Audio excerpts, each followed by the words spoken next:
नमस्कार दोस्तों, बात आज होने वाली भारतीय रेल की एक छोटी सी जानकारी के बारे में। लेकिन इस वीडियो में मैं एक बड़ा सा आवाज़ उठाने वाला हूं भारतीय रेल के एक बहुत पुराने नियम के खिलाफ, क्योंकि दोस्तों मुझे ऐसा लगता है ये जो नियम है इसमें सिर्फ और सिर्फ हर रोज़ बहुत सारे यात्रियों के साथ सिर्फ जुर्म होता है, अत्याचार ही होता है भारतीय रेल में। जी हाँ दोस्तों, और मैं आपसे ये उम्मीद करूँगा कि आप इस वीडियो को पूरा देखने के बाद मुझे कॉमेंट ज़रूर करें कि क्या मैं सही हूँ, क्या आप मेरे साथ हो। लेकिन उससे पहले आप चैनल को सब्सक्राइब जरूर कर लें ताकि इसी से जुड़ा हुआ जो भी कोई अपडेट आएगा वो आप तक पहुंचता रहेगा।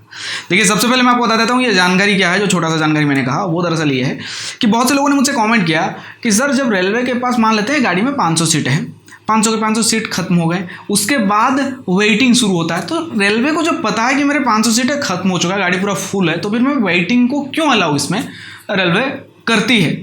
तो इस सवाल का जवाब है दोस्तों, रेलवे ने पहले से जो है जुगाड़ लगा रखा है कि मेरी एक भी सीट खाली नहीं जानी चाहिए। यानी कि ये जो 500 कंफर्म वाले यात्री है, इनमें से अगर किसी ने कैंसिल कर दिया तो ये जो वेटिंग वाला है, वेटिंग को उठा के उसके कंफर्म सीट वाले में जो है डाल दिया जाएगा।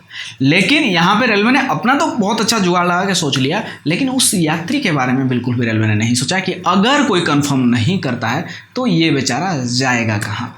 जी हाँ, आज का जो ये मेरा आवाज़ है वो कुछ इसी से जुड़ा हुआ है। और साथ ही एक और बात भी बताना चाहूँगा कि वेटिंग आप दो, लेकिन एक लिमिट में दो। हद से ज़्यादा वेटिंग, जबकि आपको पता है इस रूट में कैंसिलेशन की जो आंकड़े हैं वो काफ़ी ज़्यादा कम है, फिर इतने ज़्यादा वेटिंग क्यों दिए जाते हैं?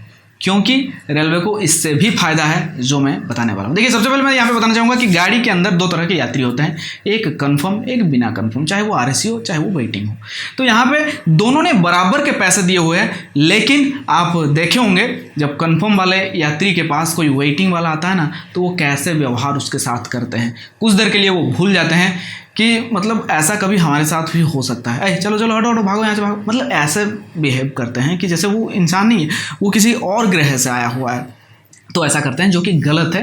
हालांकि मैं यहाँ पे उन यात्रियों को दोष नहीं दूंगा, सबसे बड़ा दोष जो है वो भारतीय रेल का है, क्योंकि भारतीय रेल ने उनको वेटिंग में टिकट तो दे दिया लेकिन उनका कोई सुविधा नहीं किया। अच्छा, सुविधा आप नहीं कर सकते हो, इस चीज़ को भी मैं समझ सकता हूँ, लेकिन कम से कम एक वेटिंग और एक कंफर्म सीट में कुछ तो फर्क होना चाहिए। फर्क किराए का हो सकता है दोस्तों। अगर वेटिंग में कोई यात्री यात्रा कर रहा है तो उसको कुछ रुपए आप वापस कर सकते हो। अगर आरएसी में एक मतलब जो आरएसी का जो फेयर होता है वो फुल फेयर लेकर एक सीट में दो लोगों को आप दे देते हो, आधा आधा सीट में, फिर भी आप 1 रुपये वापस नहीं करते हो। कम से कम यात्रा खत्म होने के बाद उस आरएसी टिकट को उस काउंटर पर जहां वो उतरेंगे उस काउंटर में जमा करने के बाद कम से कम आधा किराया, 25%, 30% कुछ तो वापस करो। कुछ नहीं होता है।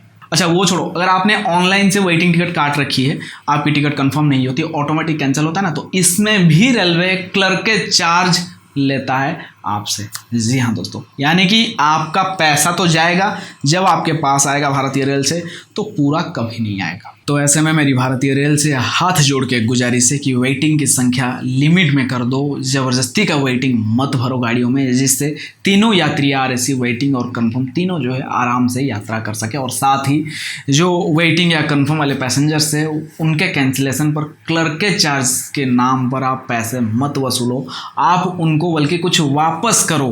जी हाँ, यात्रा पूरी होने के बाद वो उस टिकट को सबमिट करने पर, जो कंफर्म नहीं हुआ है टिकट, सबमिट करने के बाद कुछ रुपए उनको वापस होने चाहिए। ऑनलाइन टिकट है तो आईआरसीटीसी में एक ऑप्शन देना चाहिए क्लेम के लिए, आरएसी या वेट लिस्ट क्लेम के लिए एक ऑप्शन आप दो, जिससे कि कुछ रुपए वापस मिले, जिससे कि यात्री को कम से कम फाइनेंशियली थोड़ा सा सपोर्ट मिले कि भैया चलो, मुश्किल से मैंने यात्रा किया, जिसके बदले में मुझे रेलवे ने कुछ रुपए वापस किए। ऐसा होना चाहिए या नहीं, प्लीज़ आप मुझे कमेंट सेक्शन में ज़रूर बताएं। क्या आप मेरे साथ हो? प्लीज़ मुझे ज़रूर बताना। फिलहाल दीजिए मुझे इजाज़त, फिर मिलते हैं एक और नई जानकारी के साथ। तब तक के लिए अपना ख्याल रखें। जय हिंद।